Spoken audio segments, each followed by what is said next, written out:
कृष्ण। जय श्री हरि। ओम नमः शिवाय। प्यारे भक्तों, आज बृहस्पतिवार के दिन आप सभी सुनेंगे बृहस्पति देव की व्रत कथा। बृहस्पतिवार का व्रत करने और कथा सुनने से बृहस्पति देव अपने भक्तों की सभी मनोकामना को पूर्ण करते हैं। तो आइए भक्तों, बड़े ही श्रद्धा और प्रसन्न मन से इस पावन कथा का रसपान करते हैं। प्रेम से बोलिए बृहस्पति भगवान की जय। प्राचीन काल की बात है। किसी राज्य में एक बड़ा प्रतापी और दानी राजा राज्य करता था। वह हर गुरुवार को व्रत रखकर दीन दुखियों की मदद करके पुण्य प्राप्त करता था। परंतु ये बात उसकी रानी को अच्छी नहीं लगती थी। वह न तो व्रत करती थी और न ही दान पुण्य में विश्वास रखती थी। इतना ही नहीं, वह राजा को भी ऐसा करने से मना करती थी। एक समय की बात है। राजा शिकार खेलने के लिए वन में गए। घर पर रानी और दासी थी। उसी समय गुरु बृहस्पति देव साधु का रूप धारण कर राजा के दरवाजे पर भिक्षा मांगने आए। साधु ने जब रानी से भिक्षा मांगी तो वह कहने लगी, हे साधु महाराज, मैं इस दान और पुण्य से तंग आ गई हूँ। आप कोई ऐसा उपाय बताएं जिससे कि सारा धन नष्ट हो जाए और मैं आराम से रह सकूं।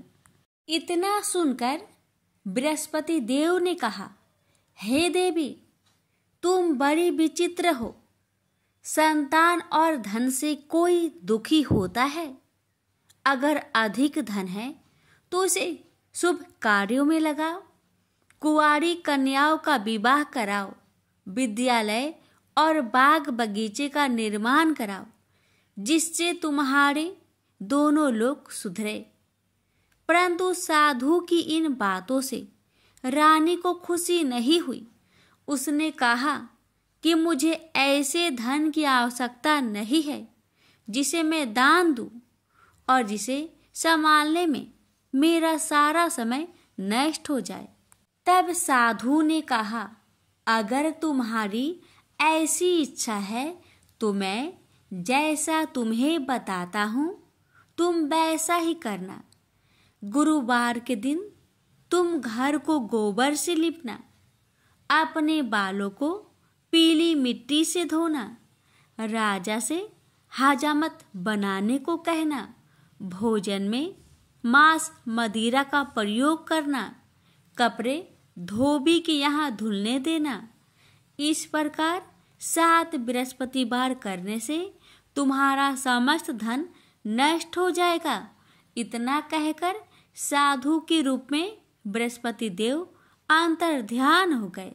साधु के अनुसार कई बातों को पूरा करते हुए रानी को केवल 3 बृहस्पतिवार ही बीते थे कि उसकी समस्त धन संपत्ति नष्ट हो गई। भोजन के लिए राजा का परिवार तरसने लगा। तब एक दिन राजा ने रानी से बोला कि हे रानी, तुम यहीं रहो, मैं दूसरे देश को जाता हूँ, क्योंकि यहाँ पर सभी लोग मुझे जानते हैं, इसलिए मैं कोई छोटा कार्य नहीं कर सकता। ऐसा कहकर राजा दूसरे देश चला गया। वहाँ वह जंगल से लकड़ी काट कर लाता और शहर में बेचता। इस तरह वह अपना जीवन व्यतीत करने लगा। इधर राजा के परदेश जाते ही रानी और दासी दुखी रहने लगी। एक बार जब रानी और दासी को 7 दिन तक बिना भोजन के रहना पड़ा तो रानी ने अपनी दासी से कहा, हे दासी, पासी के नगर में मेरी बहन रहती है। वह बड़ी धनवान है, तो उसके पास जा और कुछ ले आ, ताकि थोड़ी बहुत गुजर बसर हो जाए। दासी रानी की बहन के पास गई। उस दिन गुरुवार था और रानी की बहन उस समय बृहस्पतिवार व्रत की कथा सुन रही थी।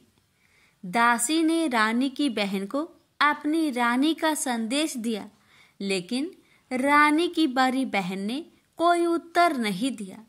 जब दासी को रानी की बहन से कोई उत्तर नहीं मिला तो वह बहुत दुखी हुई और उसे क्रोध भी आया। दासी ने वापस आकर रानी को सारी बात बता दी। ये सुनकर रानी ने अपने भाग्य को कोसा।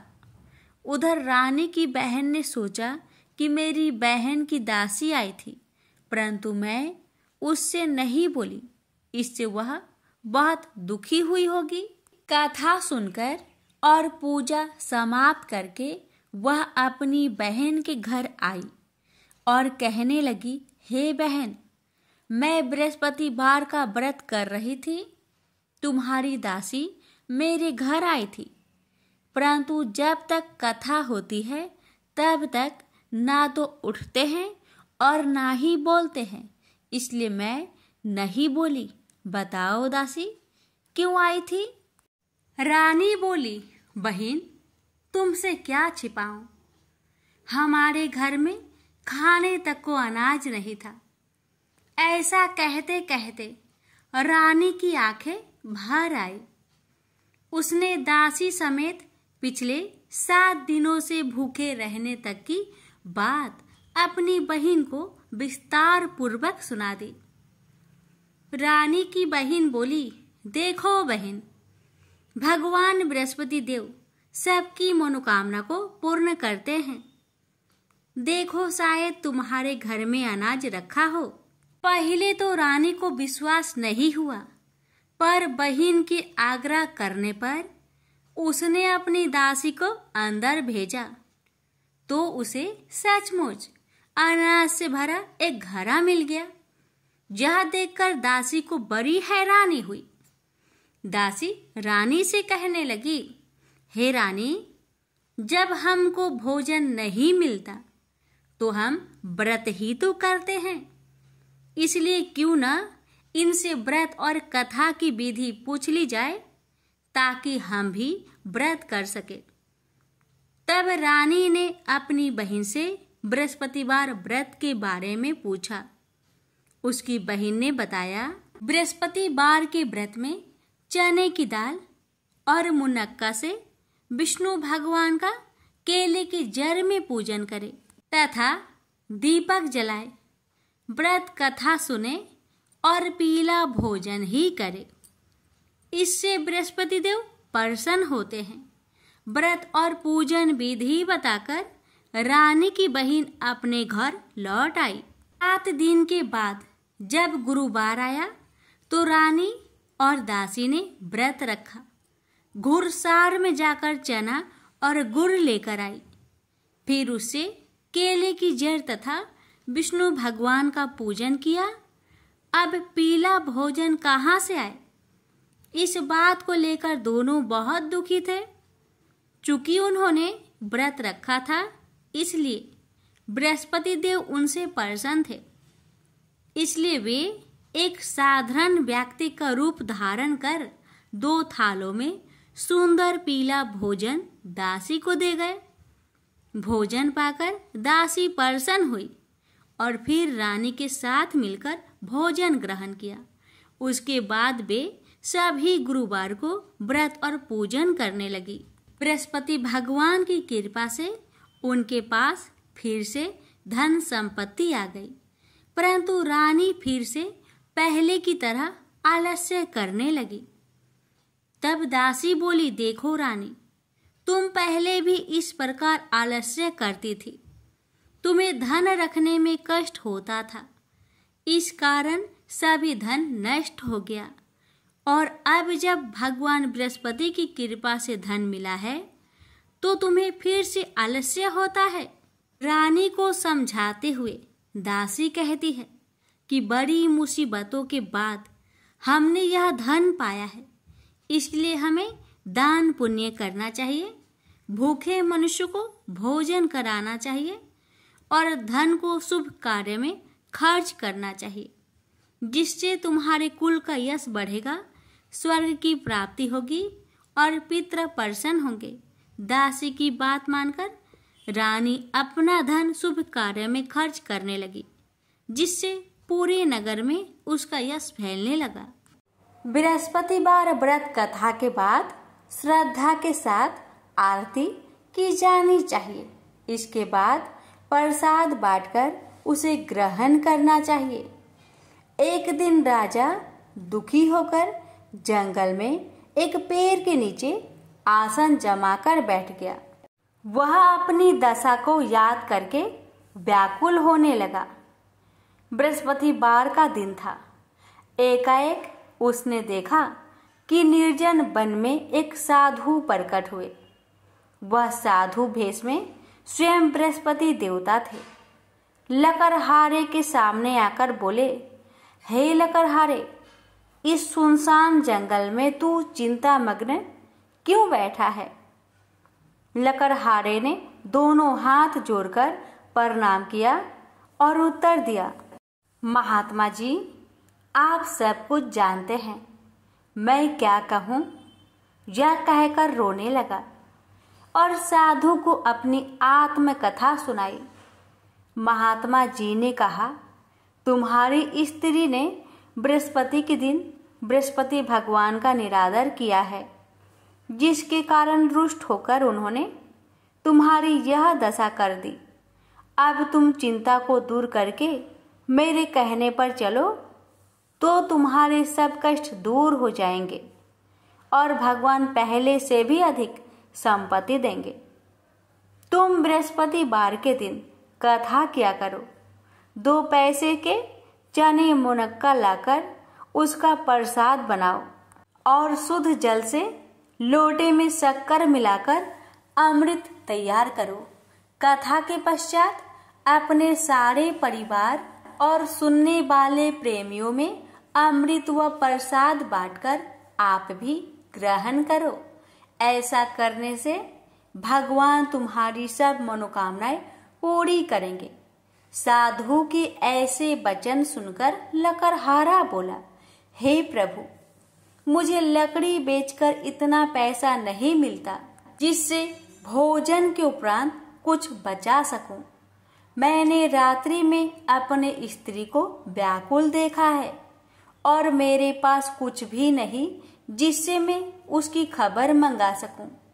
साधु ने कहा, हे लकड़हारे, तुम किसी बात की चिंता मत करो। बृहस्पति के दिन तुम रोजाना की तरह लकड़ियां लेकर शहर को जाओ।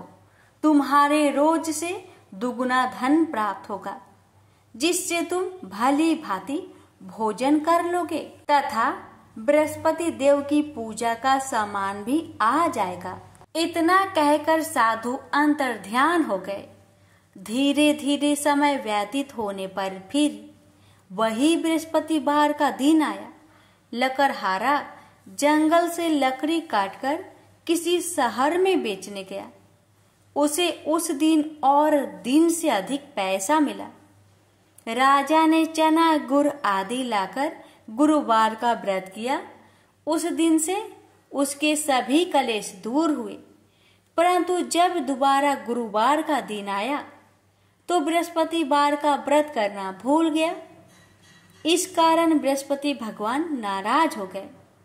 उस दिन उस नगर के राजा ने विशाल यज्ञ का आयोजन किया तथा शहर में यह घोषणा करा दी कि कोई भी मनुष्य अपने घर में भोजन न बनावे, न आग जलावे। समस्त जनता मेरे यहाँ भोजन करने आवे। इस आज्ञा को जो न मानेगा उसे फांसी की सजा दी जाएगी। इस तरह की घोषणा संपूर्ण नगर में करवा दी गई। राजा की आज्ञा अनुसार शहर के सभी लोग भोजन करने गए, लेकिन लकड़हारा कुछ देर से पहुंचा, इसलिए राजा उसको अपने साथ घर लिवा ले गए और ले जाकर भोजन करा रहे थे तो रानी की दृष्टि उस खूंटी पर पड़ी जिस पर उसका हार लटका हुआ था। वह वहां पर दिखाई नहीं दिया। रानी ने निश्चय किया कि मेरा हार इस मनुष्य ने चुरा लिया है। उसी समय सिपाहियों को बुलवाकर उसको कारागार में डलवा दिया। जब लकड़हारा कारागार में पड़ गया और बहुत दुखी होकर विचार करने लगा कि ना जाने कौन से पूर्व जन्म के कर्म से मुझे यह दुख प्राप्त हुआ है, और उसी साधु को याद करने लगा जो कि जंगल में मिला था। उसी समय तत्काल बृहस्पति देव साधु के रूप में प्रकट हुए और उसकी दशा को देखकर कहने लगे, अरे मूर्ख, तूने बृहस्पति देव की कथा नहीं करी, इस कारण तुझे दुख प्राप्त हुआ है। अब चिंता मत कर, बृहस्पतिवार के दिन कारागार के दरवाजे पर 4 पैसे पड़े मिलेंगे।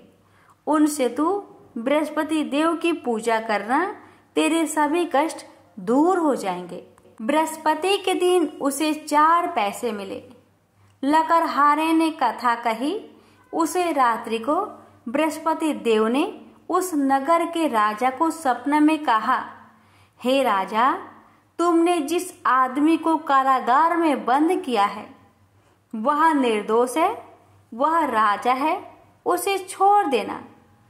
रानी का हार उसी खूंटी पर लटका है। अगर तू ऐसा नहीं करेगा तो मैं तेरे राज्य को नष्ट कर दूंगा।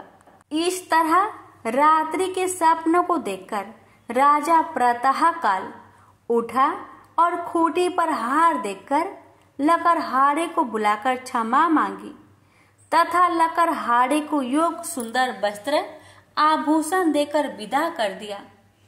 बृहस्पति देव की आज्ञा अनुसार लकड़हारा अपने नगर को चल दिया। राजा जब अपने नगर के निकट पहुंचा तो उसे बड़ा आश्चर्य हुआ। नगर में पहले से अधिक बाग, तालाब, कुएं तथा बहुत सी धर्मशाला, मंदिर आदि बन गई है। राजा ने पूछा, यह किसका बाग और धर्मशाला है? तब नगर के सब लोग कहने लगे, यह सब रानी और बांदी की है। तो राजा को आश्चर्य हुआ और गुस्सा भी आया। जब रानी ने यह खबर सुनी कि राजा आ रहे हैं तो उन्होंने बांदी से कहा कि हे दासी, देख, राजा हमको कितनी बुरी हालत में छोड़ गए थे। हमारी ऐसी हालत देखकर वह लौट न जाए, इसलिए तू दरवाजे पर खड़ी हो जा। आज्ञा अनुसार दासी दरवाजे पर खड़ी हो गई। राजा आए तो उन्हें अपने साथ लिवा लाई। तब राजा ने क्रोध करके अपनी रानी से पूछा कि यह धन तुम्हें कैसे प्राप्त हुआ? तब उन्होंने कहा, हमें यह सब धन बृहस्पति देव के इस व्रत के प्रभाव से प्राप्त हुआ है। राजा ने निश्चय किया कि 7 रोज बाद तो सभी बृहस्पति देव का पूजन करते हैं, परंतु मैं प्रतिदिन दिन में 3 बार कहानी तथा रोज व्रत किया करूंगा। अब हर समय राजा ने दुपट्टे में चने की दाल बांधी रहती तथा दिन में 3 बार कहानी कहता। एक रोज राजा ने विचार किया कि चलो अपनी बहन के यहाँ हो आवे। इस तरह निश्चय कर राजा घोड़े पर सवार हो अपनी बहन के यहाँ को चलने लगा। मार्ग में उसने देखा कि कुछ आदमी एक मुर्दे को लिए जा रहे हैं। उन्हें रोककर राजा कहने लगा, अरे भाइयों, मेरी बृहस्पति देव की कथा सुन लो। वे बोले, लो, हमारा तो आदमी मर गया है, इसको अपनी कथा की परी है। परंतु कुछ आदमी बोले, अच्छा कहो, हम तुम्हारी कथा भी सुनेंगे। राजा ने दाल निकाली और जब कथा आधी हुई थी कि मुर्दा हिलने लग गया, और जब कथा समाप्त हो गई तो राम राम करके मनुष्य उठकर खड़ा हो गया। आगे मार्ग में उसे एक किसान खेत में हल चलाता मिला। राजा ने उसे देख और उससे बोले, अरे भैया, तुम मेरी बृहस्पतिवार की कथा सुन लो। किसान बोला, जब तक मैं तेरी कथा सुनूंगा तब तक 4 हरैया जोत लूंगा।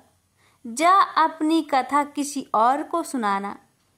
इस तरह राजा आगे चलने लगा।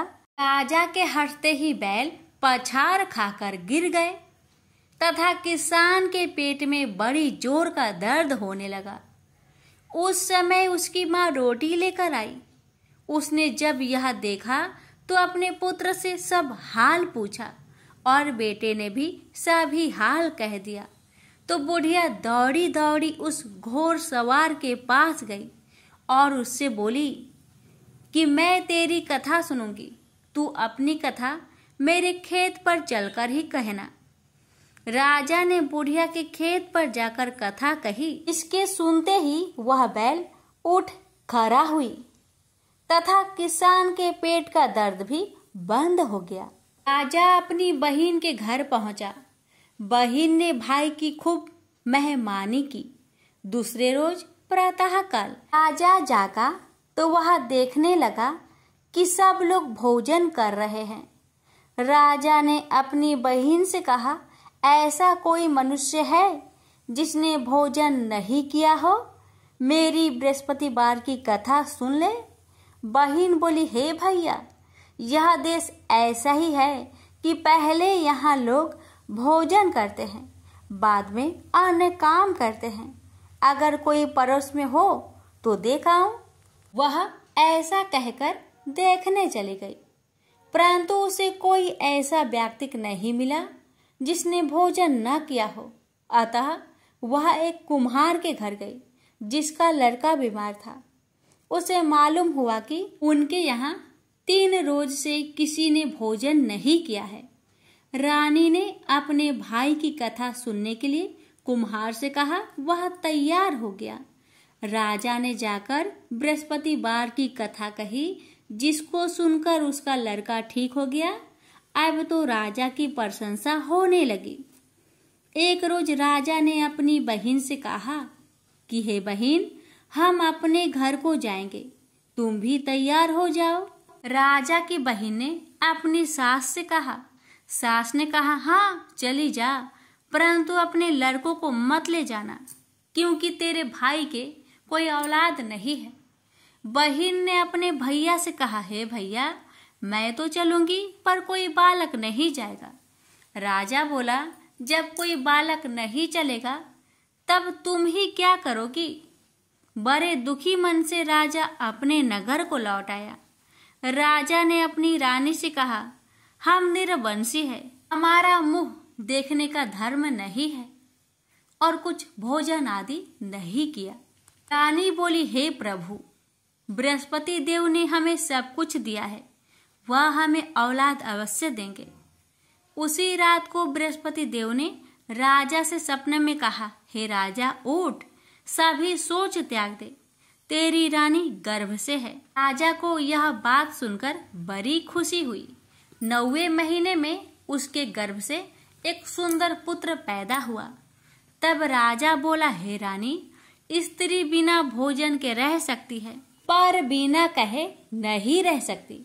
जब मेरी बहन आवे तुम उससे कुछ मत कहना। रानी ने सुनकर हाँ कर दिया। जब राजा की बहन ने यह शुभ समाचार सुना तो वह बहुत खुश हुई तथा बधाई लेकर अपने भाई के यहाँ आई। तभी रानी ने कहा, घोड़ा चढ़कर तो नहीं आई, गधा चढ़ी आई। राजा की बहन बोली, भाभी, मैं इस प्रकार न कहती तो तुम्हें औलाद कैसे मिलती? बृहस्पति देव ऐसे ही हैं, जैसी जिसके मन में कामनाएं हैं सभी को पूर्ण करते हैं। जो सदा भावना पूर्वक बृहस्पतिवार का व्रत करता है एवं कथा पढ़ता अथवा सुनता है, दूसरों को सुनाता है, बृहस्पति देव उसकी सभी मनोकामना पूर्ण करते हैं। तो प्रेम से बोलिए, बृहस्पति भगवान की जय हो। अब श्रवण करें बृहस्पतिवार व्रत की आरती। जय बृहस्पति देवा, ओम जय बृहस्पति देवा, छिन छिन भोग लगाऊं कदली फल मेवा। ओम जय बृहस्पति देवा, जय बृहस्पति देवा, तुम पूर्ण परमात्मा, तुम अंतर्यामी, जगत पिता जगदीश्वर, तुम सबके स्वामी। ओम जय बृहस्पति देवा, जय बृहस्पति देवा, चरणामृत निज निर्मल सब पातक हरता, सकल मनोरथ दायक कृपा करो भरता। ओम जय बृहस्पति देवा, जय बृहस्पति देवा। तन मन धन अर्पण कर जो जन शरण परे, प्रभु प्रकट तब होकर आकर द्वार खरे। ओम जय बृहस्पति देवा, जय बृहस्पति देवा। दीन दयाल दयानिधि भक्तन हितकारी, पाप दोष सब हरता भव बंधन हारी। ओम जय बृहस्पति देवा, जय बृहस्पति देवा। सकल मनोरथे दायके सब संचय हारो, विषय विकार मिटाओ संतन सुखकारी। ओम जय बृहस्पति देवा, जय बृहस्पति देवा। जो कोई आरती तेरी प्रेम सहित गावे, जेठानंद आनंद कर सो निश्चय पावे। ओम जय बृहस्पति देवा, जय बृहस्पति देवा। प्रेम से बोलिए बृहस्पति भगवान की जय।